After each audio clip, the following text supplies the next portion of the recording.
Well, this was interesting. Guillermo del Toro's Pinocchio. Now, we of course already had 2 Pinocchio movies this year. I reviewed the Disney one when it hit Disney Plus back in early September, and I of course thought it was a complete pile of shit, just like most people did. And there was that Pinocchio, the True Story with Pauly Shore that I of course didn't watch, because even I have some level of taste, so there's a line, and that one took a flying leap over the line, so I did not watch that. And I'm sure a ton of people will tell me that I missed it when I get to my worst of the year, but again, I didn't see it.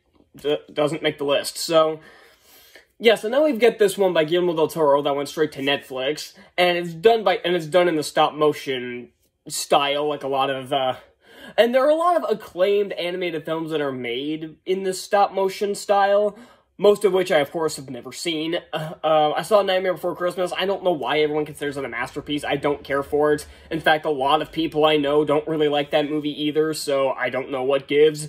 But I digress. So, this movie more or less follows the same basic story we know, but does make several changes. Some of which I was okay with, some of them not so much. Here's an example, and this is gonna be a spoiler review, because this movie's been out for over a month now, so spoilers, like I said in my last video, spoilers should be moot at this point. So, one of the changes I did like is that at some point the military gets a hold of Pinocchio, because after he gets run over by a car, it's found out that he can come back to life anytime he dies, essentially making him the quote-unquote perfect soldier, because he can't die. So, and I like that, and then that is something that, and the military would definitely exploit something like that as if they can, and yeah, we'll get more into that little area of the movie in a bit, but one of the changes I did not care for was much earlier in the movie, roughly 10 minutes into it. First thing is that we actually do see Carlo, not Pinocchio, Geppetto's son, and he's killed in a bombing attack. Well, attack isn't really the right word because, well, they did do a bombing attack, off in the distance, but literally he's killed because he's in a church and they drop a bomb just to lighten the load. What? I mean, I'm sure they did it at a lot of the planes did it at some point, that way they could travel faster, but why didn't you just drop it on the actual target then? Just drop more of your bombs. What's the point of dropping it in the middle of nowhere? But I digress. So, but afterwards, and he plants a tree with the pine cone that Carlo had found, and at some point he chops down the tree to make Pinocchio, but he makes Pinocchio in a drunken rage, essentially. Like, he literally angrily puts together Pinocchio while drunk, and I didn't really care for that. I get this is supposed to be a darker take on it, but I don't think that was necessary. So yeah, you see my point. There are changes that the movie makes that I like. Like, another change I like is that he, tours with the carnival for a while. And eventually him and the baboon, I think it was Spazzatura, is that the baboon's name? They eventually sabotage the carnival when he finds out that no money is being sent to Geppetto and he's abusing the monkey. And that leads into him getting picked up by the military at some point after he gets shot. So, yeah. If you can't tell already, this is not a family-friendly Pinocchio, because even I said this is supposed to be a darker take. I don't think this has a PG-13. I think this movie got away with a PG. I'm not entirely sure. But, honestly, I believe it either way. PG has become a lot more loose nowadays. Like, if you make even the slightest hint of a dirty joke in your movie, it automatically gets a PG. You throw in even the mildest of minor swear words, you get a PG. But you can also do shit like this and still get a PG. So G rating means nothing, and PG is extremely flexible nowadays. Because especially since the introduction of PG-13, which is, I'd say also a lot more flexible nowadays, but I'm not sure that's true. So, but I digress. Maybe I'll do a rant on the MPA at some points. The MPA is a fucking joke. But, yeah, so, And the stop-motion animation, it looks good. Apparently this movie was filmed for 1,000 days, and that does kind of raise the question, if it takes that long to make this movie, why would you do it in this style? Like, I get it, he had a vision for it, and the vision probably involved the stop-motion and everything, but if it's that big of a pain in the ass, it's just, like, why bother? But whatever. Most of the voice acting is okay. It was inspired casting to cast Ron Perlman as world-class douchebag, so props for that. Ewan McGregor plays Jiminy Cricket, or Sebastian J. Cricket. Not sure why they made that change, but and I will say this: my knowledge of the Pinocchio story is limited to the Disney adaptations, so I've never really read the original story, at least not in years, not since I was a kid. So it's probably been close to 15 years.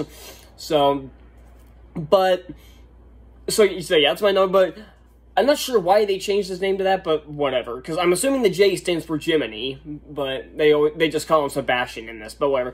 And he does a lot better than Joseph Gordon-Levitt did in the Disney version.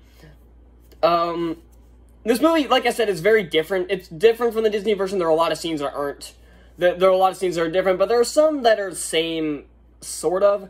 And there's also some weird stuff, like Pinocchio being killed and resurrected by, I believe it was supposed to be some kind of Sphinx-looking creature, because it's like, I'm assuming they're spirits, I guess, like the blue fairy, not really blue fairy in this, it's just a spirit, brings them back, and the Sphinx thing is what brings him back every single time he dies. Like, he has to stay there for a certain amount of time, and that's interesting, but they didn't really do a ton with it. I knew exactly where that was going, too. Like, something was going to happen, and I'll get to something else that was kind of predictable in a second, where he was eventually going to break the rules and get out of there early to do something, and that would render him mortal. And that's kind of what happened, but they also kind of backtrack on it. Because at the end, at the beginning, I'm going to call him Jiminy Cricket, fuck his name in this. Jiminy asks, his deal with the blue spirit thing, I guess, I don't know, is that he is granted one wish if he helps Pinocchio along the way, like, be his, I guess, spirit guide, I guess, I'm not really sure what to call it, but if you know the story, you know what I'm talking about. And I knew where it was going, because he talked about the wishes like, oh, I could wish for my book publication, fame, fortune, everything. I'm like, I know exactly where this is going. Something's going to happen to Pinocchio, and he's going to wish him back to life or something, and that is 100% what happened.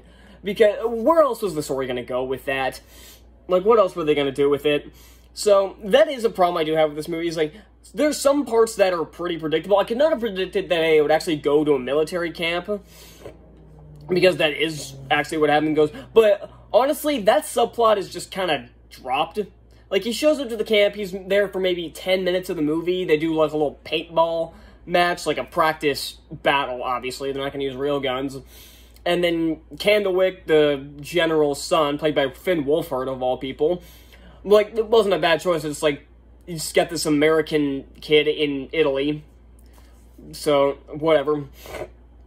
And he refuses to shoot Pinocchio, and then bombs get dropped on the little base, and something I do have to point out is that it kills Candlewick's father, because of course it does, and it doesn't get, and blows Pinocchio out of the base, but doesn't touch Candlewick, despite him being like 10 feet from Pinocchio. What? So, yeah, that didn't really make sense. And after that, it's just kind of dropped. Like, Candlewick doesn't show up again, despite him, I'm assuming, surviving. I had a feeling he was going to die. No, his father did. But he never shows up again, and I thought that was odd. And one of the things I did like about the ending, I didn't really care for how they handled the Pinocchio death and bringing him back to life and everything, because I knew exactly because it was too predictable. It was the easy way out. But one thing I did like is that when he was resurrected, essentially, he was given back his immortality. And it shows him he outlives Geppetto, Spazzatura, and Jiminy Cricket. So, and I did like that, but I don't know why they restored his immortality, though. You'd think they would have just made him, you know, mortal like they did when he broke the rules and got out of the little spirit world early, or whatever the hell it was. I do like the musical score for this. I don't really care for the songs. This is a musical, surprisingly enough, and I don't really think there was a single song that I liked. Unlike Scrooge: A Christmas Carol, where the first few songs I was kind of iffy on, but then there was one in the middle that really kicked things into high gear, and the rest of them I thought were pretty decent. This one, I don't think any of the songs were necessarily awful. I mean, if I really had to think about it, I could probably find one or two, but none of the, and that's exactly the problem. None of them were very memorable. I just didn't, you could have cut the songs and it wouldn't have really changed much. To be fair, most of the people who sing in this can sing. I don't particularly care for the fact that they kept having the kid who played Pinocchio keep going to the falsetto. I don't really care for people singing in falsetto. Like, I can handle it for a couple notes, but not for half a song. It gets irritating after a while. The kid was a good singer, but I just think they needed to dial back on the falsetto a bit. It got kind of irritating. I don't think there's really much else to talk about with this movie. No, not really. So yeah, I guess I can recommend this movie, not for your kids, but if you like the story of Pinocchio and you hated the Disney version and you want to see a good adaptation of this, or the Disney remake, I should say, go ahead and watch it. If you don't like it, I totally understand. I'm kind of in the middle on this movie. I don't think it's bad. I don't think it's great, though. I was really looking forward to this movie, too, so maybe it kind of gave it that extra push. But yeah, I'm going to give Pinocchio a C+. So thank you all so much for watching, and I have, so later today I'm going to have at least ideally I'm going to have a Puss in Boots review, and then the next couple days I'll have my 15 best and 15 worst for the year, and then I'll be doing a video on catching up on everything I missed, like any movie that I wanted to review that I didn't get to.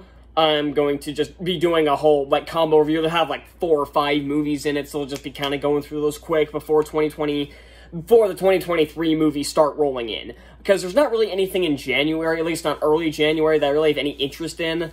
So expect some different kinds of videos, and hopefully that first editorial, which I put up a poll on my community, and it ended up being Teen Titans Go, will be the first one. So I'm hoping to get that out by late January, but you never know. So I guess I'll see you at Puss in Boots. Bye.